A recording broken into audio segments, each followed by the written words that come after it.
الحمد لله نحمده ونستعينه ونستغفره ونعوذ بالله من شرور أنفسنا ومن سيئات أعمالنا من يهده الله فلا مضل له ومن يضلله فلا هادي له وأشهد أن لا إله إلا الله وحده لا شريك له وأشهد أن محمدا عبده ورسوله أما بعد فإن خير الحديث كتاب الله وخير الهدي هدي محمد صلى الله عليه وسلم وشر الأمور محدثاتها وكل محدثة بدعة وكل بدعة ضلالة وكل ضلالة في النار. فأعوذ بالله السميع العليم من الشيطان الرجيم. بسم الله الرحمن الرحيم. لقد رضي الله عن المؤمنين إذ يبايعونك تحت الشجرة فعلم ما في قلوبهم فأنزل السكينة عليهم وأثابهم فتحا قريبا.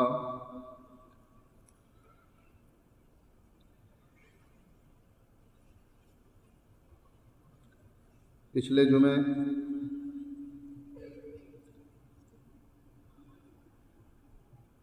صلح حدیبیہ کے بارے میں گفتگو ہو رہی تھی اور جو کچھ ابو جندل کے دن ہوا اس کے بارے میں وعدہ کیا گیا تھا کہ یہ بتلایا جائے گا کہ اس دن کیا ہوا. یہ بات ذرا کم کر.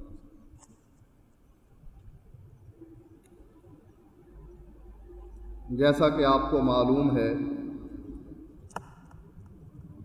کہ حضرت عثمان رضی اللہ تعالی عنہ سفیر بن کر مسلمانوں کی طرف سے مکہ تشریف لے گئے. اللہ کے نبی کا پیغام حضرت عثمان نے پہنچایا. حضرت عثمان کو پیشکش ہوئی کہ آپ بیت اللہ کا طواف کر لیں. حضرت عثمان نے مکے کے مشرکوں کی یہ پیشکش ٹھکرا دی. اس وجہ سے کہ حضرت عثمان نہیں چاہتے تھے کہ میں اللہ کے نبی سے پہلے بیت اللہ کا طواف کروں. حضرت عثمان کو غالباً اس وجہ سے مکے میں روک لیا گیا کہ مکے کے مشرک چاہتے تھے کہ حضرت عثمان کے ذریعے سے اس پیغام کا جواب دیا جائے جو پیغام حضرت عثمان اپنے آقا کا لے کر آئے.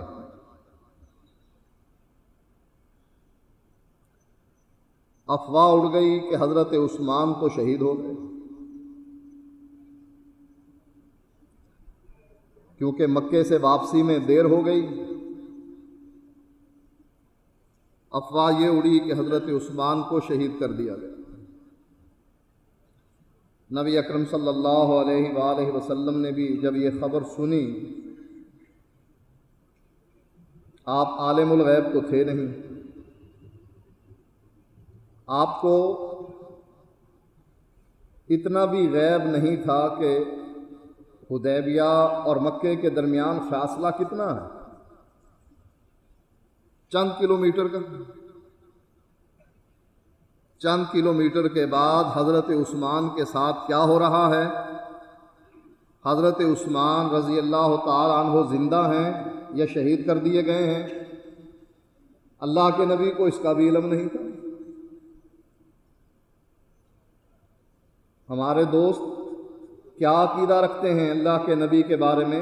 کانا بما یکون، جو کچھ ہونا تھا اور جو کچھ ہوگا سارے کا سارا علم اللہ کے نبی کے پاس ہے.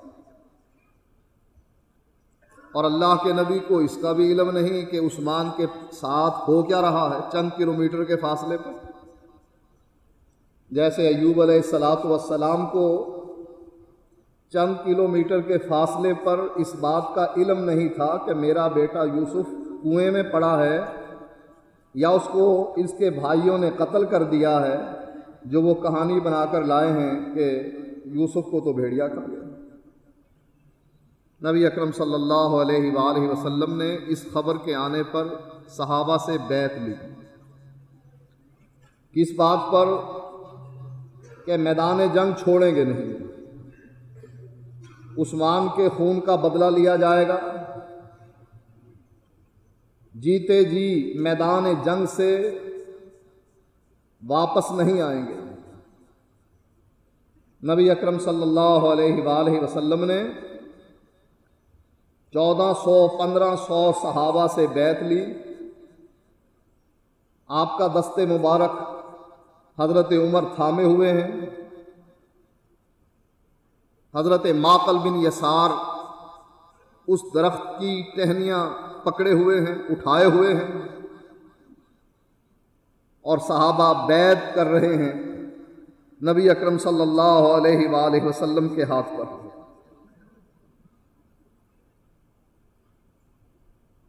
جس کا تذکرہ اللہ تعالیٰ نے قرآن مجید میں کیا، فرمایا لقد رضی اللہ عن المؤمنین اذ یبایعونک تحت الشجرہ، اللہ راضی ہو گیا ان مومنوں سے اذ یبایعونک تحت الشجرہ،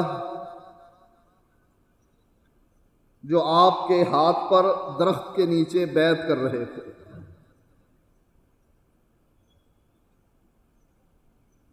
جس درخت کا تذکرہ اللہ تعالیٰ نے قرآن کی اس آیت میں کیا، حضرت عمر نے اپنے دور خلافت میں وہ درخت جڑوں سمیت نکال کر پھینک دیا، کیونکہ اس وقت لوگ اس درخت کی زیارت کے لیے جاتے ہیں۔ حضرت عمر کے دور میں اس درخت کی زیارت شروع ہو گئی، جیسے ہمارے بر صغیر سے لوگ حج کرنے کے لیے جاتے ہیں، وہاں زیارت کے نام پر مختلف جگہوں پر جا کر ثواب کی نیت سے وہاں نفل بھی ادا کرتے ہیں کہ یہاں غار ہرا ہے، یہاں غار ثور ہے، یہاں بدر کا میدان سجا تھا، یہاں احد کا میدان سجا تھا۔ حضرت عمر رضی اللہ تعالیٰ عنہ کے زمانے میں جب لوگ اس درخت کے نیچے نماز پڑھنے کی غرض سے، اس کی زیارت کی غرض سے جانے لگ گئے، حضرت عمر نے اس درخت کو جڑوں سمیت نکال کر پھینک دیا۔ اگر بریلویت نامی ذہن اس وقت موجود ہوتا تو کہتے کتنے بڑے گستاخ ہیں حضرت عمر، جس درخت کا تذکرہ اللہ نے قرآن میں کیا ہے وہ اس درخت کی تعظیم نہیں کرتے ہیں بلکہ اس کو جڑوں سمیت نکال کر پھینک دیا۔ فَعَلِمَ مَا فِي قُلُوبِهِمْ، جن لوگوں نے نبی کے ہاتھ پر بیعت کی، اللہ نے جو کچھ ان کے دلوں میں تھا اس کو جانچ لیا، پرکھ لیا۔ حضرت سلمہ بن اکوع نبی کے ہاتھ پر 3 مرتبہ بیعت کرتے ہیں موت کی، کہ جیتے جی میدان جنگ نہیں چھوڑیں گے۔ ایک مرتبہ شروع ہوئی میں بیعت کر لی، درمیان میں پھر موقع ملا نبی کے ہاتھ پر بیعت کر لی، آخر میں پھر موقع ملا تو تیسری مرتبہ حضرت سلمہ نے نبی کے ہاتھ پر بیعت کی۔ فرمایا فَأَنزَلَ السَّكِينَةَ عَلَيْهِمْ وَأَصَابَهُمْ فَتْحًا قَرِيبًا، اللہ تعالیٰ نے ان پر اطمینان نازل کیا، میدان جنگ میں جانے کے لیے تیار ہیں، تلوار کے علاوہ کوئی ہتھیار بھی ساتھ نہیں۔ اللہ تعالیٰ نے میدان جنگ کا خوف ان کے دلوں سے نکال کر اطمینان نازل کر دیا۔ وَأَصَابَهُمْ فَتْحًا قَرِيبًا، اور قریب ہی فتح بھی عنایت فرما دی۔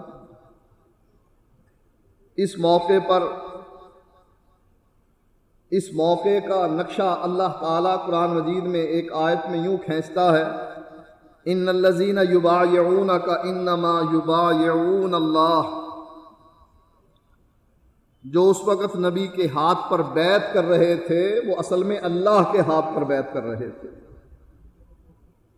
اس کا یہ معنی نہیں کہ نبی کا ہاتھ اللہ کا ہاتھ بن گیا تھا، اس کا یہ معنی ہے کہ اللہ کے حکم سے بیعت کر رہے تھے، لہٰذا یہ عہد جو صحابہ نے نبی کے ہاتھ پر کیا، اصل میں یہ اللہ سے عہد باندھا کہ اللہ ہم میدان جنگ سے پیٹھ نہیں دکھائیں گے۔ ید اللہ فوق ایدیہم، ان کے ہاتھوں پر اللہ کا ہاتھ تھا۔ اب حضرت عثمان کے لیے نبی نے بیعت لی، حضرت عثمان موجود نہیں تھے، آپ نے اپنا ایک ہاتھ دوسرے ہاتھ پر رکھ کر کہا کہ یہ ہاتھ عثمان کا ہاتھ ہے۔ نبی نے اپنے ہاتھ کو عثمان کا ہاتھ قرار دیا، کہا یہ ہاتھ عثمان کا ہاتھ ہے اور میں اس کی طرف سے بیعت کر رہا ہوں۔ ایک رافضی حضرت عمر رضی اللہ تعالی عنہ کے پاس آ کر قسم دے کر کہنے لگا، اے عبداللہ تجھے اللہ کی قسم ہے مجھے یہ بات بتا، حضرت عثمان کا یہ مخالف تھا، بصرے یا کوفے سے آیا تھا، کہنے لگا اے عبداللہ مجھے یہ بات بتلا، کیا بدر کی وہ لڑائی جو سب سے عظیم لڑائی ہے، جس میں شرکت کرنے والوں کے لیے اللہ تعالیٰ نے معافی کا اعلان کیا ہے، جنت کی خوشخبری دی ہے، کیا عثمان وہاں سے غیر حاضر نہیں تھے؟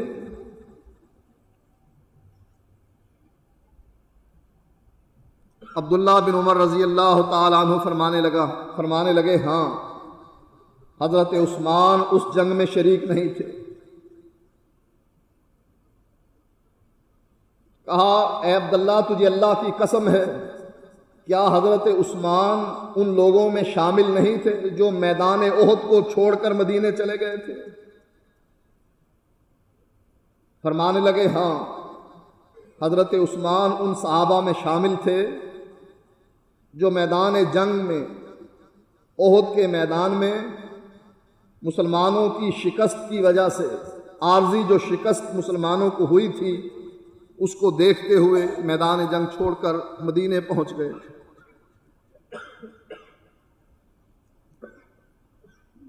کہا عبداللہ تجھے اللہ کی قسم ہے، وہ بیت رضوان جس کا تذکرہ اللہ نے قرآن میں کر کے کہا کہ انما یبایعون اللہ، یہ نبی کے ہاتھ پر بیعت نہیں بلکہ اللہ کے ہاتھ پر بیعت کر رہے تھے، وہ بیت رضوان جس کی بڑی شان ہے اور جس کے افراد کو اللہ تعالیٰ نے یہ خوشخبری سنائی ہے کہ اللہ ان سے راضی ہو گیا ہے، کیا یہ حقیقت نہیں کہ عثمان اس بیت رضوان میں شامل نہیں تھے؟ حضرت عبداللہ ابن عمر رضی اللہ تعالیٰ عنہ فرمانے لگے یہ حقیقت ہے کہ حضرت عثمان اس بیت میں شامل نہیں تھے۔ کہنے لگا اللہ اکبر اور اٹھ کر چل پڑا۔ حضرت عبداللہ ابن عمر نے اس کو واپس بلایا کہ اس کو واپس لے کر آؤ۔ کہنے لگے جو تو نے پہلا سوال کیا تھا کہ جنگ بدر میں حضرت عثمان شریک نہیں ہوئے تھے، اس کی وجہ بھی سن لے کہ نبی کی بیٹی رقیہ اپنی زندگی کے آخری دن گزار رہی تھی، اللہ کے نبی نے حضرت اسامہ کو اور حضرت عثمان کو ان کی تیمارداری کے لیے مدینے میں چھوڑ دیا تھا، اور مدینے میں جب جنگ بدر کی فتح کی خوشخبریاں آ رہی تھیں، حضرت اسامہ کہہ رہے تھے کہ اس موقع پر ہم نبی کی بیٹی حضرت عثمان کی بیوی رقیہ کی قبر پر مٹی ڈال رہے تھے۔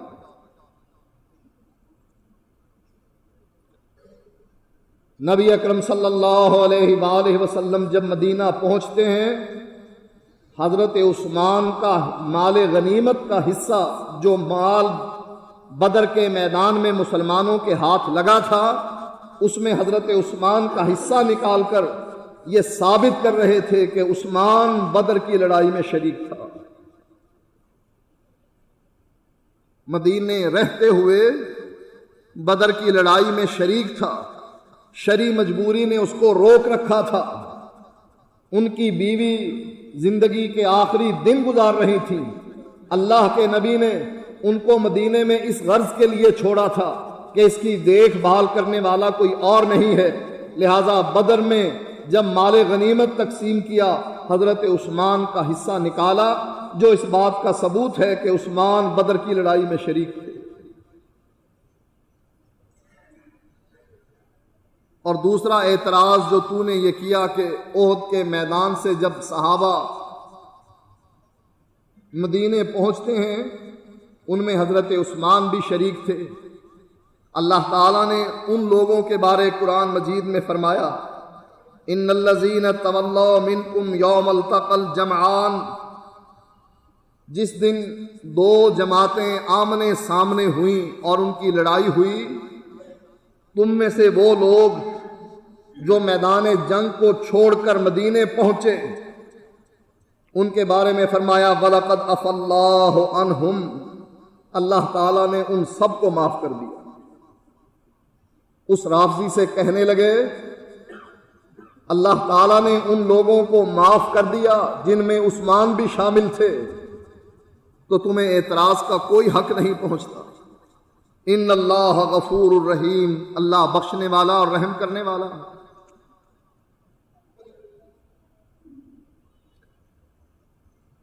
تیسرا اعتراض جو تو نے حضرت عثمان پر یہ کیا کہ وہ بیعت رضوان میں شامل نہیں تھے، نبی اکرم صلی اللہ علیہ وآلہ وسلم نے اپنا ہاتھ عثمان کا ہاتھ قرار دیا، ان کی طرف سے بیعت کی، پھر حضرت عثمان جب آ گئے، ایک روایت میں یہ ہے کہ حضرت عثمان نے بھی پھر خود بیعت کی۔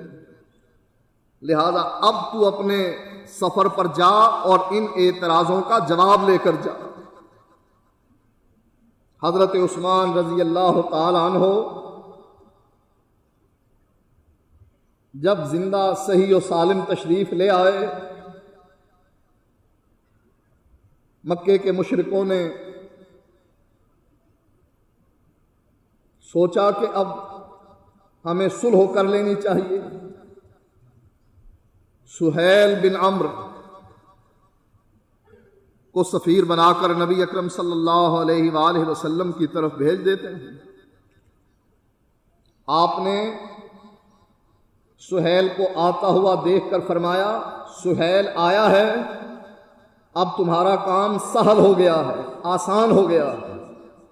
سہیل آیا ہے، تمہارا کام سہل ہو گیا ہے، اب انشاءاللہ معاملہ طے ہو جائے گا۔ سہیل نبی اکرم صلی اللہ علیہ وآلہ وسلم کے پاس پہنچ گیا، آپ کے ساتھ صلح کی گفتگو ہوئی، اور صلح کی گفتگو میں معاملات سارے طے ہو گئے۔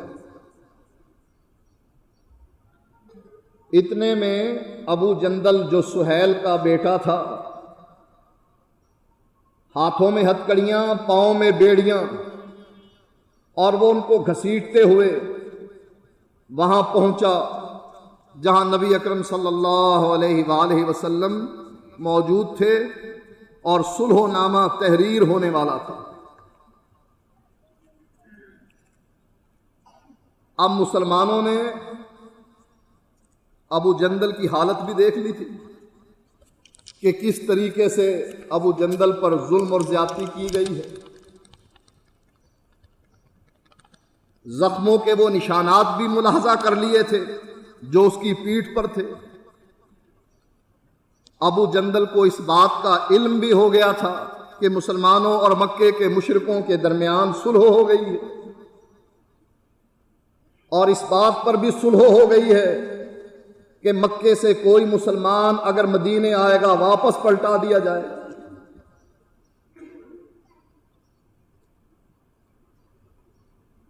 ابو جندل نے اپنے آپ کو مسلمانوں کے سامنے گرا لیا اور کہنے لگے اے مسلمانوں، مجھے اذیت دینے کے لیے دوبارہ مکے بھیج دیا جائے گا؟ کیا مجھے اس حالت میں دوبارہ پلٹا دیا جائے گا کہ یہ لوگ مجھے اپنے دین سے واپس لائیں، بت پرستی کی طرف مجھ کو مائل کر دیں۔ اب یہ حالات مسلمانوں کے سامنے ہیں، سوچئے مسلمانوں کے دلوں پر کیسے چرکے لگ رہے ہوں گے، کتنے پریشان ہوں گے۔ ابو جندل کی زبان سے جب یہ باتیں نکلیں، سہیل نے ایک تھپڑ اپنے بیٹے کے چہرے پر مارا، گریبان سے پکڑا اور اسے اپنے قریب کر لیا، اور اللہ کے نبی سے کہنے لگا، سب سے پہلے میں اپنے بیٹے کے بارے میں گفتگو کرتا ہوں، اس کو واپس پلٹا دو۔ نبی اکرم صلی اللہ علیہ وآلہ وسلم فرمانے لگے، سہیل، ابھی تو معاہدے کی دفعات لکھی نہیں گئی، ابھی تو زبانی گفتگو ہوئی ہے، ابھی تو لکھنا باقی ہے، یہ ہماری لکھت پڑھت سے پہلے آیا ہے، لہذا اس کے معاملے کو اس معاہدے میں شامل نہ کر۔ کہنے لگا، اگر میرا بیٹا واپس مجھے نہیں دیتے ہو تو میں کوئی صلح نہیں کرتا ہوں۔ اللہ کے نبی فرمانے لگے، سہیل، تو اس ابو جندل کو تو میرے پاس رہنے دے۔ کہا نہیں رہنے دیتا، کہا میری خاطر مان لے۔ منتیں کرنے لگے اللہ کے نبی کہ میری خاطر مان لے یہ بات کہ ابو جندل کو میرے پاس رہنے دے۔ بدبخت کہنے لگا، میں آپ کی خاطر بھی یہ بات نہیں مانتا۔ نبی اکرم صلی اللہ علیہ وآلہ وسلم نے دیکھا کہ جب معاملہ طے نہیں ہو رہا، ابو جندل سے کہنے لگے، ابو جندل صبر کرو، مکے واپس جاؤ اور وہاں کے مصیبت زدہ مسلمانوں کو اس بات کی خوشخبری دے دو کہ ان قریب اللہ تعالیٰ ان کے لیے راہ نکالنے والا ہے، ان کی مشکلات کو ختم کرنے والا ہے۔ حضرت عمر رضی اللہ تعالی عنہ نے جب یہ حالت دیکھی تو ابو جندل کے قریب آ گئے۔ جب ان کا باپ ان کو لے کر واپس جا رہا ہے، حضرت عمر ابو جندل کے قریب آ کر ابو جندل سے کہنے لگے، مشرک پلید ہوتا ہے اور اس کا خون کتے سے بھی کم قیمت کا ہے، صبر کرو۔ اور ساتھ ساتھ یہ کہتے ہوئے تلوار کا دستہ ابو جندل کی طرف بڑھاتے رہے۔ دل میں یہ بات تھی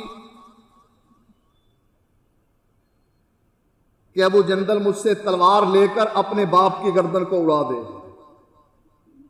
کیونکہ اللہ کے نبی نے اپنا معاہدہ پورا کر دیا، ابو جندل کو واپس کر دیا۔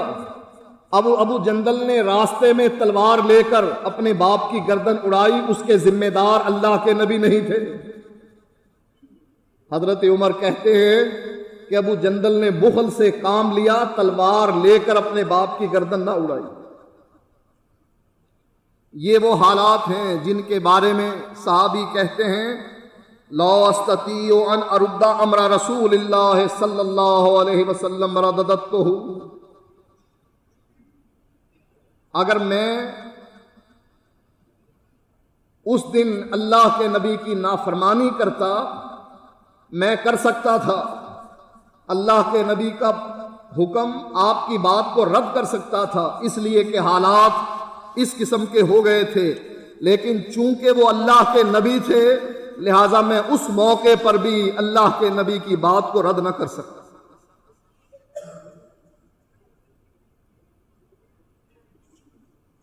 حالات کیسے ہو گئے تھے؟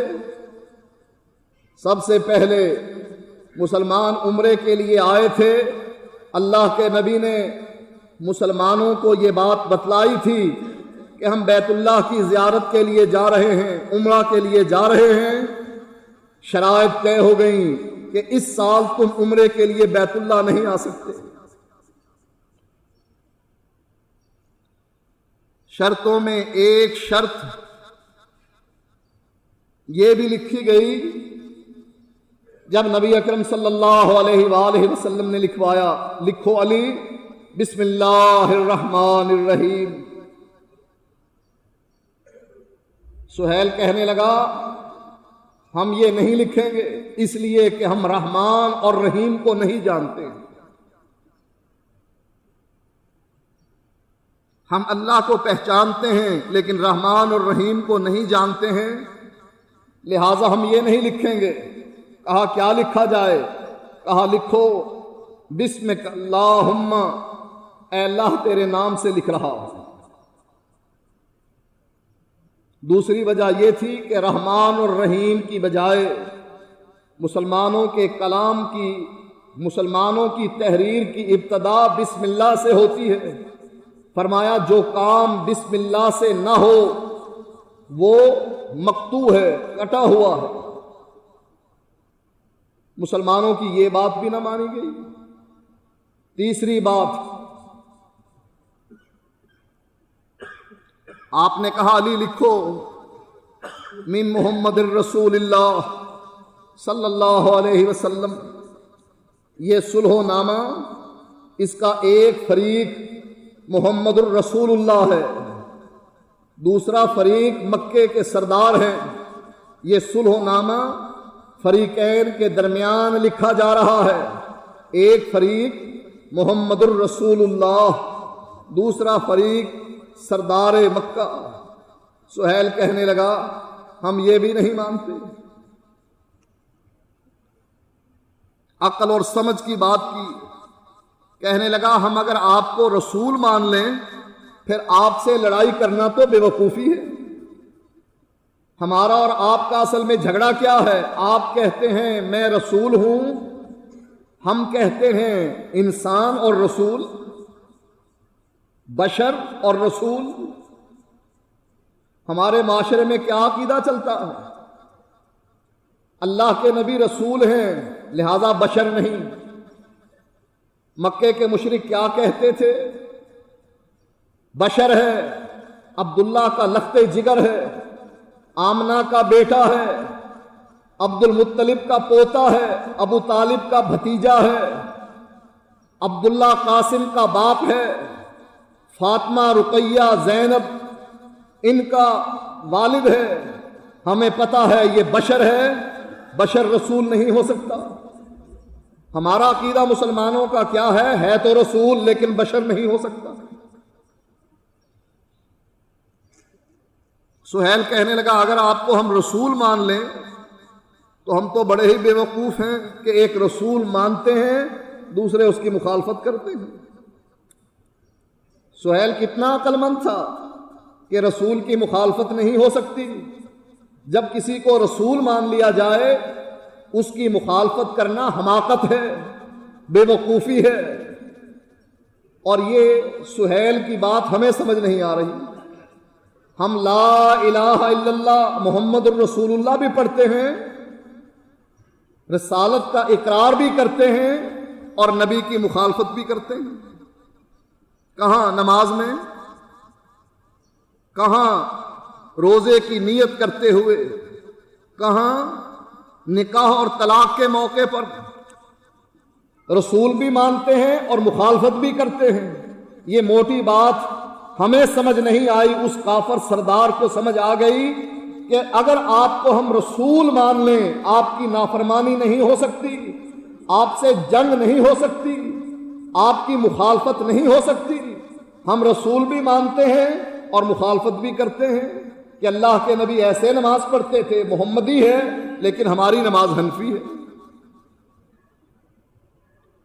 کہا اچھا کیا لکھا جائے؟ کہا لکھو محمد بن عبداللہ۔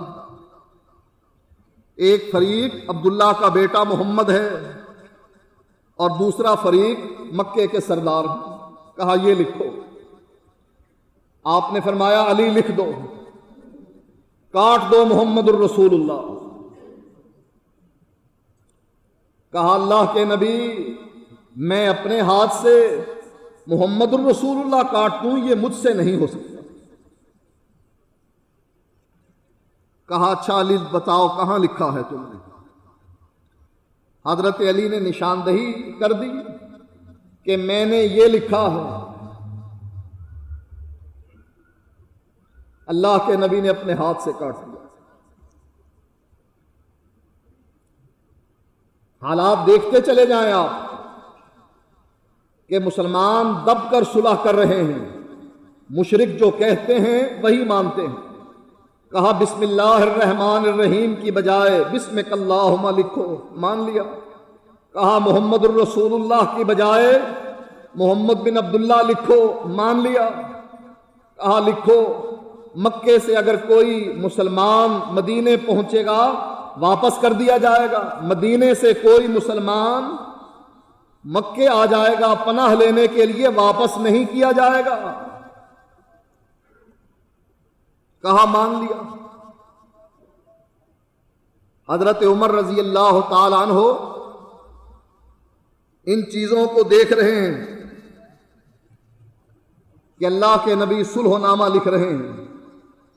نبی اکرم صلی اللہ علیہ وآلہ وسلم کی خدمت میں حاضر ہوتے ہیں، کہتے ہیں اللہ کے نبی کیا ہم حق پر نہیں؟ فرمایا عمر ہم حق پر ہیں. کہا اللہ کے نبی کیا ہمارے مقتولین جنت میں نہیں؟ کہا عمر جنتی ہیں. کہا ان کے مرنے والے کیا جہنم میں نہیں؟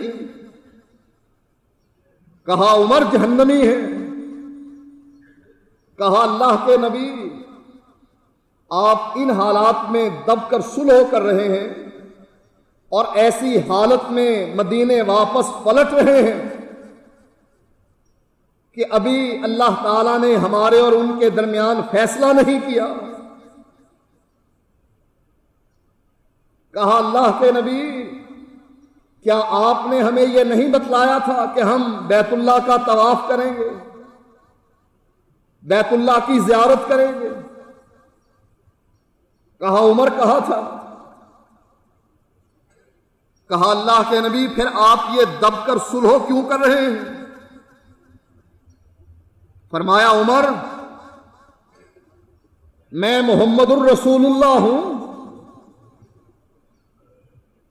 میں اللہ کے حکم کی مخالفت نہیں کروں گا اور اللہ تعالیٰ مجھ کو کبھی بھی ضائع نہیں کرے گا. ایک امتی اور ایک نبی میں فرق بتلا دیا اللہ کے نبی نے کہ امتی کی نگاہ محدود ہے، اپنے سامنے دیکھ رہی ہے. ایسی گہری سوچ بچار رکھنے والے عمر ان کی نگاہ سامنے پڑ رہی ہے اور اللہ کے نبی اس کے نتائج پر غور کر رہے ہیں. کہا عمر میں محمد الرسول اللہ ہوں، میرے اوپر وحی آتی ہے. وما ينطق عن الهوى ان هو الا وحی یوحی. یہ نہ سمجھنا کہ یہ محمد بن عبداللہ لکھوا رہا ہے، یہ تحریر محمد الرسول اللہ لکھوا رہا ہے جس پر آسمان سے وحی اترتی ہے اور اس وحی کے ذریعے وہ گفتگو کرتا ہے. لہذا میری لکھت پر اعتراض کرنے کی کوئی گنجائش نہیں اور مجھے اس بات کا بھی یقین ہے کہ اللہ مجھ کو ضائع نہیں کرے گا. حضرت عمر رضی اللہ تعالیٰ عنہ کا غصہ ٹھنڈا نہیں ہوا. اسی غصے کو لے کر حضرت ابو بکر صدیق رضی اللہ تعالیٰ عنہ کے پاس تشریف لے گئے. کہنے لگے ابو بکر دیکھا تم نے، آج ہم نے مکے کے مشرکوں سے دب کر صلح کیسے کر لی. ہم احرام باندھے آئے ہوئے ہیں اور ہمیں کہا جا رہا ہے اس سال تم بیت اللہ کی زیارت نہیں کر سکتے، واپس چلے جاؤ. اے ابو بکر انہوں نے اپنی پسند کی تحریر لکھوا لی ہے، محمد الرسول اللہ کٹوا دیا ہے. بسم اللہ الرحمن الرحیم کی بجائے بسمک اللہم لکھوا لیا ہے. اے ابو بکر مسلمان اگر وہاں سے مکے سے مدینے پہنچے واپس پلٹا دیا جائے گا، مدینے سے بھاگ کر اگر کوئی مکے آ جائے واپس نہیں پلٹایا جائے گا۔ ابو بکر صدیق رضی اللہ تعالیٰ عنہ نے حضرت عمر کے اعتراضات سنے اور وہی جواب دیے جو اللہ کے نبی نے دیے۔ کہا عمر وہ اللہ کا نبی ہے، وہ محمد بن عبداللہ ہی نہیں، وہ محمد الرسول اللہ بھی ہے، اس کی کوئی بات غلط نہیں ہو سکتی ہے، حکمت سے خالی نہیں ہو سکتی ہے، نتائج سے بھری ہوئی ہوگی اس کی بات۔ اور اتنی بات کا اور اضافہ کر دیا کہ اللہ کی قسم ہے اے عمر، اللہ کی قسم ہے تم اللہ کے نبی کی رکاب تھامے رہو، میں اللہ کی قسم کھا کر کہتا ہوں کہ اللہ کے نبی حق پر ہیں۔ ہم لوگوں کو نبی کی اتباع کی دعوت کیوں دیتے ہیں؟ اس لیے کہ اللہ کے نبی حق پر ہیں۔ ابو بکر صدیق کے بقول نبی کے رکاب تھامے رہنا چاہیے، ان کی تابع داری اور فرما برداری کرتے رہنا چاہیے۔ کیوں؟ اس لیے کہ اللہ کے نبی حق پر ہیں، اور جو ان کے ساتھ رہے گا وہ جنت میں جائے گا، جو ان کی تابع داری کرے گا وہ جنت میں جائے گا۔ ان حالات کے باوجود کہ حالات سارے مسلمانوں کے خلاف پڑ رہے ہیں، اور صحابی نعمان کہتے ہیں لا استطيع ان ارد امر رسول اللہ صلی اللہ علیہ وسلم لرددته، اگر میں چاہتا اس موقع پر نبی کی مخالفت کرتا، ان کی بات نہ مانتا، لیکن میں نے ان حالات میں بھی نبی کی مخالفت نہیں کی، اس لیے کہ اللہ کے نبی حق پر ہیں، جو بات کہتے ہیں اپنے رب سے پوچھ کر کہتے ہیں۔ نبی اکرم صلی اللہ علیہ وآلہ وسلم نے آسمان سے جب یہ آیات اتری انا فتحنا لک فتحا مبینا، اے اللہ کے نبی ہم نے آپ کو فتح مبین عطا فرمائی، آپ نے حضرت عمر کو بلایا اور ان کے سامنے قرآن کی ان آیات کی تلاوت کی۔ حضرت عمر سن کر عرض کرنے لگے اللہ کے نبی، اللہ نے اسے فتح مبین قرار دیا ہے، کیا یہ فتح مبین ہے؟ فرمایا ہاں عمر یہ فتح مبین ہے۔ حضرت عمر کہتے ہیں میرے دل کو سکون آ گیا، میرے دل میں جو بے چینی تھی شرائط ماننے کی وجہ سے اس کو قرار آ گیا کہ جب قرآن نے اس کو فتح مبین قرار دیا ہے، میری نظر تو قریب پڑ رہی ہے، اللہ کے نبی کی نظر دور پڑ رہی ہے، نتائج کو آپ دیکھ رہے ہیں، اور قرآن نے جب اللہ نے اس کو فتح مبین قرار دیا تو واقعی یہ فتح مبین ہوگی۔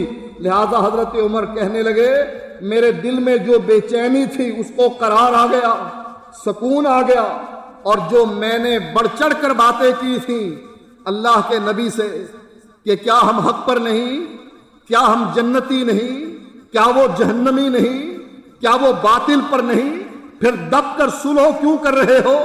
حضرت عمر کہتے ہیں میں دن رات نمازیں پڑھتا رہا، میں صدقہ خیرات کرتا رہا، نیکیاں کرتا رہا، کہ وہ گستاخی جو میری زبان سے ہوئی تھی اللہ تعالیٰ میری وہ گستاخی بشری تقاضے کی وجہ سے ہوئی تھی، لیکن وہ میری گستاخی معاف کر دے۔ یہاں تک کہ حضرت عمر کا اپنا بیان ہے کہ میں نے اتنی نیکیاں کی، صدقہ خیرات کیا، نفلی روزے رکھے، کہ میرے دل میں یہ یقین پیدا ہو گیا کہ واقعی اللہ تعالیٰ نے میری اس گستاخی کو معاف کر دیا ہو۔ نبی اکرم صلی اللہ علیہ وآلہ وسلم نے صلح لکھوانے کے بعد صحابہ میں آ کر اس بات کا اعلان کر دیا جانور لے کر آئے ہو، ان جانوروں کو قربانی کے جانوروں کو ذبح کر دو اور اپنے سر کو منڈا ڈالو۔ کوئی ٹس سے مس نہیں ہوا۔ آپ نے دوسری مرتبہ فرمایا اے میرے صحابہ، قربانی کے جانوروں کو ذبح کر دو اور اپنے سر کو منڈوا دو۔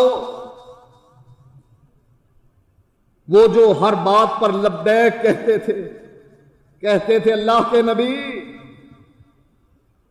آپ کا کیا خیال ہے کہ ہم موسیٰ علیہ السلام کے ساتھیوں کی طرح آپ کا ساتھ چھوڑ کر کہیں گے فَذْهَبْ أَنْتَ وَرَبُّكَ فَقَاتِلَا، تو جا اور تیرا رب جا کر لڑے، ہم تو یہاں بیٹھے ہیں؟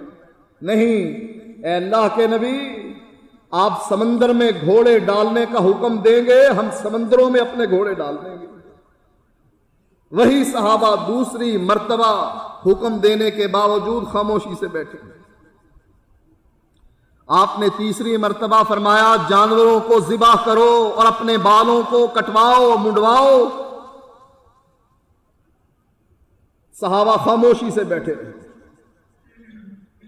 یہ زندگی میں پہلی مرتبہ اللہ کے نبی کے ساتھ ہوا۔ آپ نے دیکھا 3 مرتبہ کہنے کے باوجود صحابہ عمل کرنے کے لیے تیار نہیں، اپنی بیوی ام سلمہ کے ہاں چلے گئے۔ سفر میں آپ کے ساتھ تھیں، ان کے خیمے میں جا کر کہنے لگے ام سلمہ آج عجیب حرکت کی ہے میرے ساتھیوں نے، میں نے 3 مرتبہ ان سے کہا ہے کہ جاؤ جانوروں کو ذبح کر دو، سر کو منڈوا ڈالو، کوئی ٹس سے مس نہیں ہوا۔ عرض کرنے لگی اللہ کے نبی آپ کو پتا ہے صحابہ کے دل پر چھریاں چل رہی ہیں، غم اور اندوہ کے پہاڑ ٹوٹ پڑے ہیں۔ وہ تو یہ نیت لے کر آئے تھے کہ بیت اللہ کی زیارت کریں گے، اتنے سال ہو گئے ہیں، آنکھیں ترس رہی ہیں، اللہ کے اس گھر کو دیکھے بغیر تڑپ رہے ہیں۔ وہ تو یہ نیت لے کر آئے تھے کہ بیت اللہ کی زیارت کریں گے، حالات ایسے پلٹا کھا گئے ہیں کہ بجائے بیت اللہ کی زیارت کے احرام باندھے ہوئے ان کو حکم ہو رہا ہے واپس مدینے چلے جاؤ، اور آپ کہہ رہے ہیں کہ جانور ذبح کر دو اور سر کو منڈوا دو۔ اے اللہ کے نبی ان حالات میں جب آپ دب کر صلح کر رہے ہیں، ان کا آدمی آئے واپس پلٹا دیا جائے، ہمارا آدمی جائے واپس نہ پلٹایا جائے۔ اے اللہ کے نبی انہوں نے اپنی من مانی تحریر لکھوائی ہے آپ سے، آپ کیا سمجھتے ہیں ان حالات میں صحابہ کے دلوں پر کیا گزر رہی ہے؟ اگر آپ یہ چاہتے ہیں کہ صحابہ بھی وہی کریں جو آپ کرنا چاہتے ہیں، جو آپ کہہ رہے ہیں، جائیے خود جا کر اپنا جانور ذبح کر دیجئے، اپنا سر منڈوا دیجئے، پھر دیکھیے۔ نبی اکرم صلی اللہ علیہ وسلم نے ام سلمہ کے کہنے پر باہر نکل کر اپنے جانور کو ذبح کیا۔ حجام کو بلا کر ان سے اپنے سر کو منڈوایا۔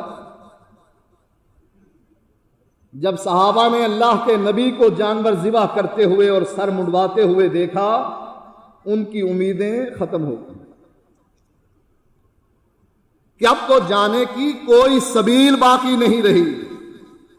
پہلے سوچ رہے تھے کہ ہو سکتا ہے کوئی غیبی امداد آ جائے اور ہم یہاں سے مکے پہنچ جائیں، بیت اللہ کا طواف کر لیں، ہو سکتا ہے مکے کے مشرکوں کے دل میں ترس آ جائے، ہو سکتا ہے حالات پلٹا کھا جائیں، ہو سکتا ہے اللہ کے نبی اپنے فیصلے کو ختم کر کے نیا حکم جاری فرما دیں۔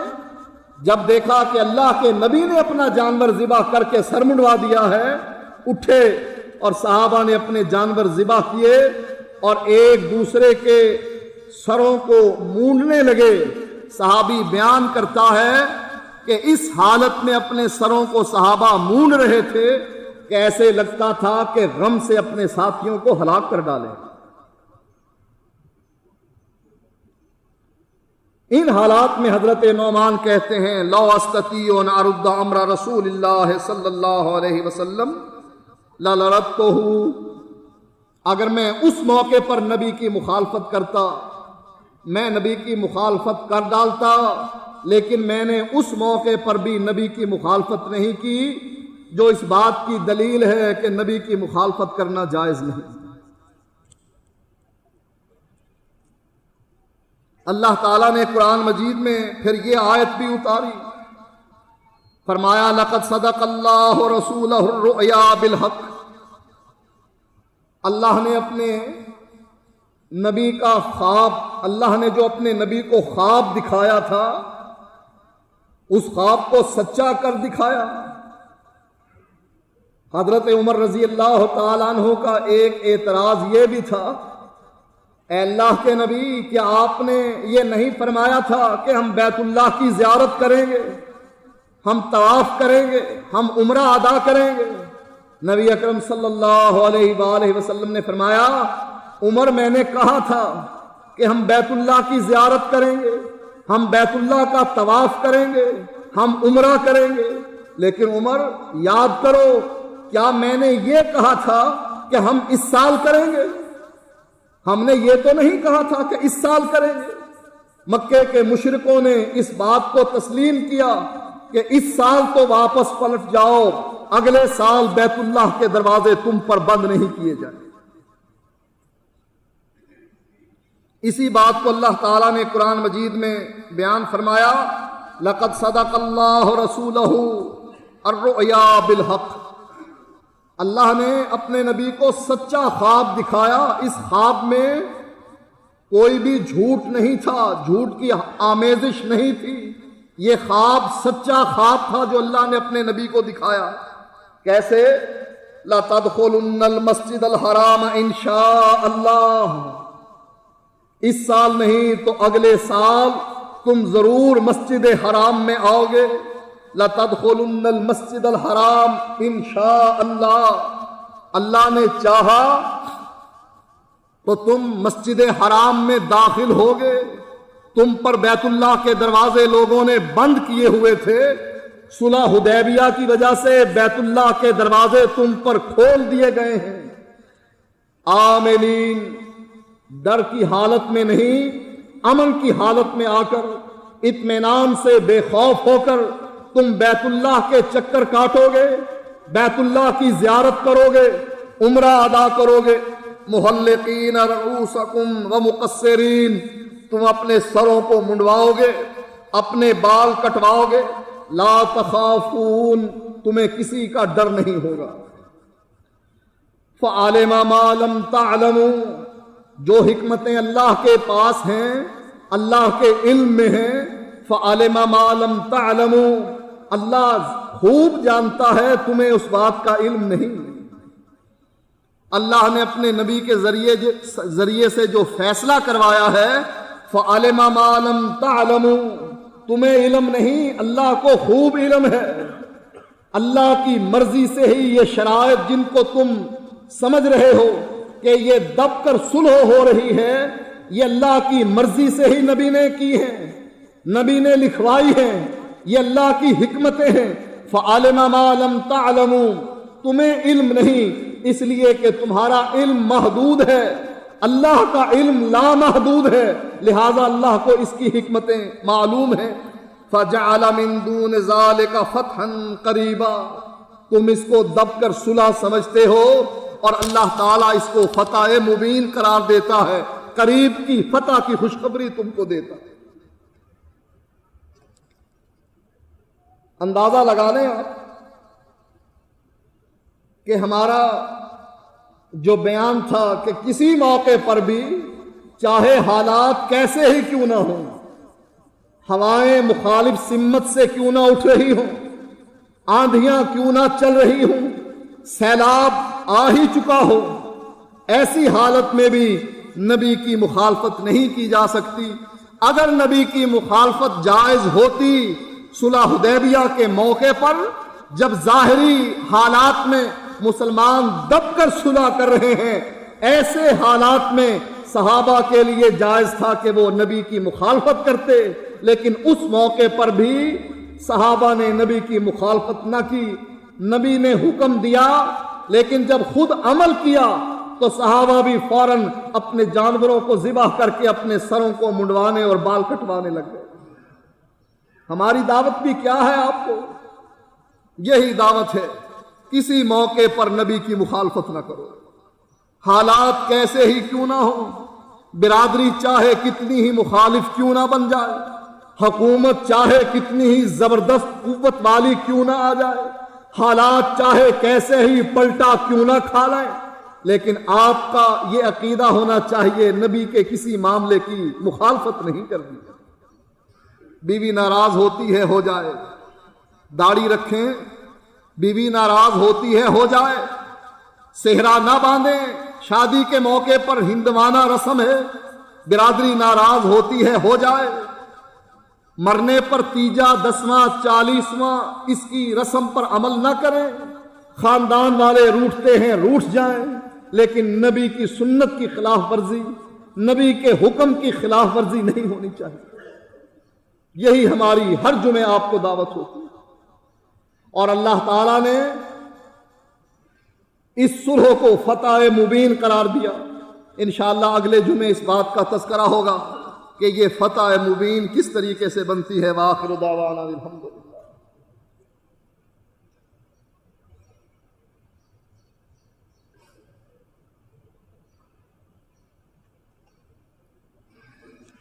الحمدللہ۔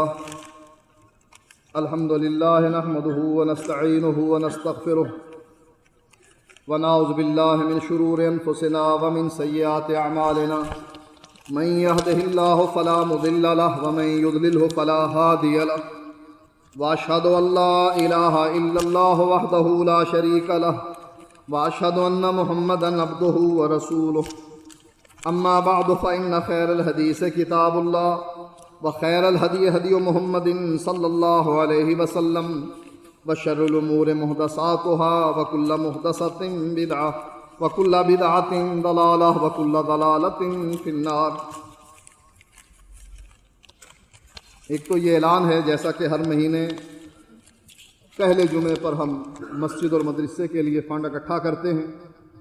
گرمی آپ کے سامنے ہے، کچھ پنکھے چل رہے ہیں، اگر یہ بھی نہ چلتے ہوں، آپ بھی پسینے میں شرابور، ہم بھی پسینے میں شرابور، لہٰذا ہم نے یہ فیصلہ کیا ہے کہ ایک جنریٹر خریدا جائے جو کم از کم جمعے کے دن جتنے یہ پنکھے ہماری مسجد میں 50-60 کی تعداد میں اوپر اور نیچے کے حال میں لگے ہوئے ہیں، تو وہ چل سکیں اور گرمی سے ہم اپنے آپ کو کچھ بچا سکیں، جس کی قیمت 1.5 لاکھ روپے کے قریب ہے۔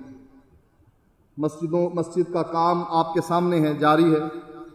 عورتوں کو مسجد کی گیلری میں شفٹ کرنے کے لیے یہ اوپر ایلومینیم کی گرل وغیرہ لگ گئی ہے، فرش کی رگڑائی رہتی ہے۔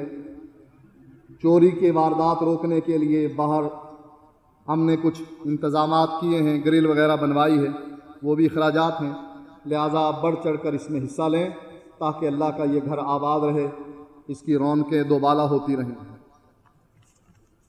2 مئی کو مسجد صفا میں اہل حدیث کانفرنس ہو رہی ہے، اس میں مغرب کی نماز سے لے کر رات گئے تک انشاءاللہ علماء کے خطابات ہوں گے، اور باہر سے آنے والے افراد اور یہاں کے مقامی افراد کے لیے کھانے کا بھی انتظام ہے، لہٰذا خود بھی تشریف لائیں اور اپنے ساتھیوں کو بھی لائیں۔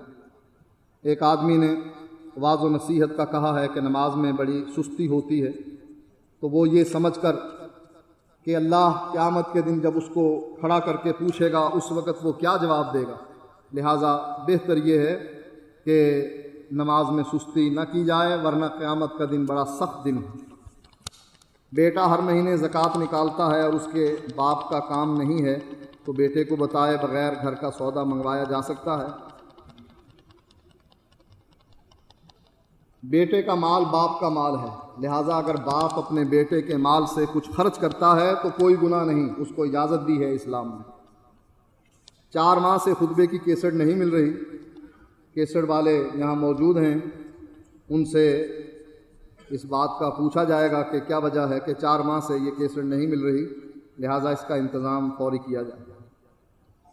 میری بھابھی کی والدہ فوت ہو گئیں، جن کپڑوں میں ان کا انتقال ہوا ان کپڑوں کا کیا کیا جائے؟ ان کی ایک بیٹی وہ کپڑے خود استعمال کرنا چاہتی ہے، لیکن اس کے سارے رشتہ دار اور والد اس لڑکی کو سختی سے وہ کپڑے استعمال کرنے سے منع کر رہے ہیں کہ یہ میت کے کپڑے کسی کو دینا ضروری ہیں، وہ استعمال خود نہیں کر سکتے۔ شریعت میں اس کی ذاتی رائے کیا ہے اور کیا مذائقہ ہے کہ نہیں؟ کوئی حرج نہیں، اگر کوئی کسی کے جو آدمی فوت ہو رہا ہے اس کے کپڑے استعمال کرے تو شریعت میں کوئی ممانعت نہیں ہے، کر سکتا۔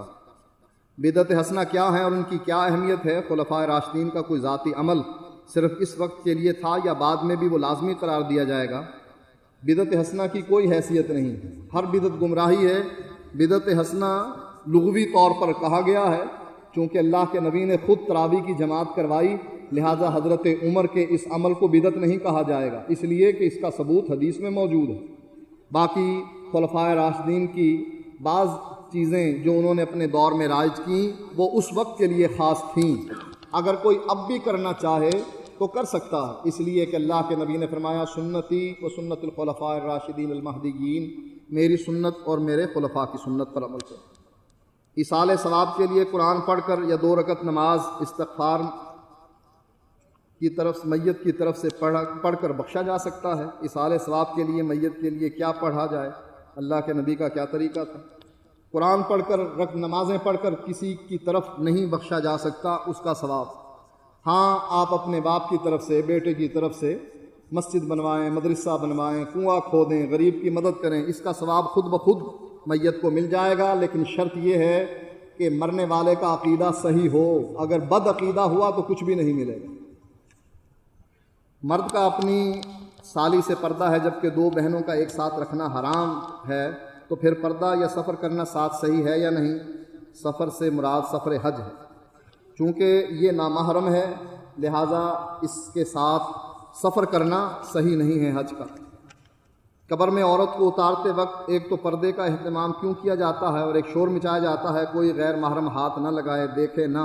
زندگی میں تو وہ عورت ہمیشہ بے پردہ پھرتی ہے، مرنے کے بعد اللہ کا اور اس کے رسول کا کوئی خاص حکم ہے کہ اس کو اندھیرے میں اور چادروں میں کہ یہ آسمان بھی نہ دیکھے اور پھر چادر تان لی جاتی ہے؟ یہ کیا ہے؟ اگر کوئی عورت دنیا میں بے پرد پھرتی رہے اور مرنے کے بعد یہ اہتمام کیا جائے تو غلط ہے، لیکن اگر کوئی عورت بے پرد نہیں با پرد تھی تو اب مرنے کے بعد بھی اس کا چہرہ نہیں دیکھا جا سکتا۔ ہاں، اس کی چارپائی کو کندھا دیا جا سکتا ہے، لیکن اس کا چہرہ دینا یا اس کو پکڑ کر یعنی قبر میں لٹکانا یہ محرم ہی کرے، غیر محرم یہ نہ کرے۔ اگر غسل سے پہلے وضو کے 4 ضروری فرائض ادا کر لیے جائیں تو کیا غسل کے بعد بھی وضو کرنا ضروری ہوگا؟ غسل کرتے ہوئے اگر جب آپ نے وضو کر لیا ہے، اگر آپ کا ہاتھ آپ کی شرمگاہ کو نہیں لگا ہے تو وضو وہی کام دے جائے گا، نیا وضو اس کی ضرورت نہیں۔ کیا نبی کے روضہ مبارک پر یا رسول اللہ کہنا جائز ہے؟ آپ کی قبر پر روضہ پر جا کر یا رسول اللہ کہنا جائز نہیں۔ ہاں، یہ کہنا جائز ہے الصلاۃ والسلام علیکہ یا رسول اللہ، جیسے ہم قبرستان میں کہتے ہیں السلام علیکم یا اہل القبور، مردوں کو مخاطب ہوتے ہیں، ایسے ہی نبی کو بھی مخاطب کیا جا سکتا ہے، وہاں پر یہ الفاظ اپنی زبان سے ادا کیے جا سکتے ہیں السلام علیکہ یا رسول اللہ، جیسے مردوں کو ہم کہتے ہیں قبرستان جا کر السلام علیکم یا اہل القبور۔ دیوبند کے استاد الحدیث اور جمعیت علماء ہند کے صدر مولانا ارشد مدنی نے کہا ہے کہ کافر عربی زبان کا لفظ ہے اور اسے ہندو مذہب کے ساتھ جوڑنا نامناسب ہے، کیا یہ درست ہے؟ یہ مولوی حکومت کے پٹھو ہوتے ہیں جو ایسے فتوے دیتے ہیں کہ اسلام کو موم کی ناک بنا دیا ہے، جیسے چاہے موڑ لو۔ اب یہ کہنا کہ ہندوؤں کو کافر نہ کہو، کافر عرب میں ہی رہتے ہیں، یہ بے وقوفانہ بات ہے۔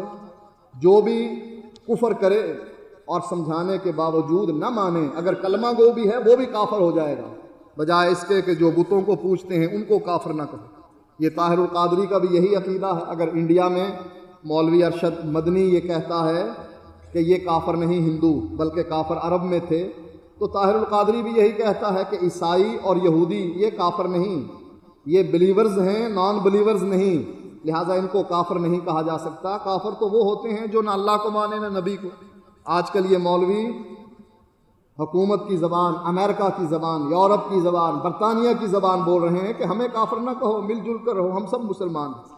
لہٰذا ارشد مدنی کا فتویٰ بھی کتاب و سنت کے خلاف ہے اور طاہر القادری کا فتویٰ بھی۔ ایک اعلان یہ بھی ہے کہ مرکز الدعوت الاسلامیہ کا کتابچہ صراط مستقیم کی پہچان باہر دستیاب ہے 10 روپے میں، اور حجاب کے بارے میں ایک پوسٹر 5 روپے میں دستیاب ہے، خریدیں اور لوگوں میں تقسیم کریں۔ آپ نے جو مسافہ کرنے والی حدیث بتائی ہے کہ صحابی نے وہ ہاتھ کبھی گندی جگہ استعمال نہیں کیا، یہ کون سی کتاب میں ہے؟ غالباً یہ ابو داؤد کی روایت ہے، طبرانی کی روایت ہے، مختلف کتابوں میں یہ حوالہ موجود ہے۔ جہاد کے کتنے طریقے ہیں؟ جہاد مال سے بھی کیا جا سکتا ہے، زبان سے واعظ و نصیحت کے ذریعے بھی کیا جا سکتا ہے، اور میدان جنگ میں شریک ہو کر اپنی جان سے بھی جہاد کیا جا سکتا ہے۔ 3 طریقے ہیں۔ کیا قرآن عربی کے ساتھ پڑھنا لازمی ہے؟ اگر بندہ اسے اردو میں کرے، ختم کرے تو ٹھیک ہے، ہاں کوئی حرج نہیں، اردو میں پڑھے سمجھنے کے لیے، لیکن عربی زبان بھی ساتھ ساتھ اس کو بھی پڑھے۔ سفرانہ نماز کتنے کلومیٹر پر ہوتی ہے؟ یہ 16-17 کلومیٹر سفر ہو تو سفرانہ نماز قصر والی نماز شروع ہو جاتی۔ اگر کوئی ایک شخص ایک دن کے لیے گجرات سے لاہور جائے، شام کو واپس ہو، تو سفرانہ نماز راستے میں پڑھے گا یا پوری راستے میں وہ قصر ہی کرے گا؟ قیامت کا دن جمعے کے دن اور 10 محرم اور بعد از نماز جمعہ ہوگا، کیا یہ صحیح ہے؟ یہ صحیح ہے کہ یہ جمعے کا دن ہوگا، لیکن یہ ایسی کوئی روایت میری نظر سے نہیں گزری کہ وہ 10 محرم کا دن ہوگا۔ شادی کے بعد انسان کی قسمت اس کی بیوی سے چلتی ہے، یہ غلط ہے۔ اس کی قسمت جو اللہ نے لکھ دی ہے وہ اس کی ہے، یہ نہیں کہ بیوی کی قسمت سے اس کی قسمت جڑی ہوئی ہے۔ انسان کی زندگی میں اس کے نام کا عمل دخل کتنا ہوتا ہے؟ بعض لوگ یہ عقیدہ رکھتے ہیں کہ نام بڑا بھاری ہے اس لیے مشکلات زیادہ ہیں، ایسا کوئی مسئلہ نہیں۔ برا نام اگر ہو تو اللہ کے نبی نے تبدیل کر دیا ہے، اچھا نام اگر ہو تو اللہ کے نبی نے اس کی اجازت دی۔ دھوپ سے بچنے کے لیے چشمہ لگایا جائے تو کیسا ہے؟ کوئی حرج نہیں، لگا سکتا ہے۔ بینک میں وہ اکاؤنٹ کھولے جو سود دے نہ لے، ایسا اکاؤنٹ کھولنا جائز ہے، کوئی حرج نہیں۔ شادی کے اگلے دن ولیمہ دینا فرض ہے، اگر استطاعت نہ ہو تو پھر ہم سمجھتے ہیں ولیمہ کوئی 100-200 آدمیوں کو بلا کر ہی کیا جاتا ہے، ولیمے میں معمولی سی دعوت بھی کریں گے تو ولیمہ ہو جائے گا۔ اللہ کے نبی نے اپنے صحابہ سے کہا جس کے پاس جو کچھ ہے لے آؤ۔ صحابہ جو کچھ، کسی کے پاس کھجور تھی، کسی کے پاس روٹی کا ٹکڑا تھا، جو پسے ہوئے تھے، اللہ کے نبی نے سارا اکٹھا کر کے اسے مکس کیا اور فرمایا یہی ولیمہ۔ لہٰذا معمولی سی دعوت بھی ولیمہ ہو سکتی ہے، اس میں کوئی ضروری نہیں کہ بہت بڑا ولیمہ کیا جائے۔ قرآن پڑھنے کا بہترین وقت کون سا ہے جو نبی سے ثابت ہو؟ قرآن پڑھنے کا بہترین وقت رات کی تاریکی ہے، یہ زیادہ قربت کا وقت۔ ان اللہ یامر بالعدل والاحسان وایتاء ذی القربی وینہی عن الفحشاء والمنکر والبغی یعظکم لعلکم تذکرون۔ سبحان ربک رب العزۃ عما یصفون وسلام علی المرسلین والحمد للہ رب العالمین۔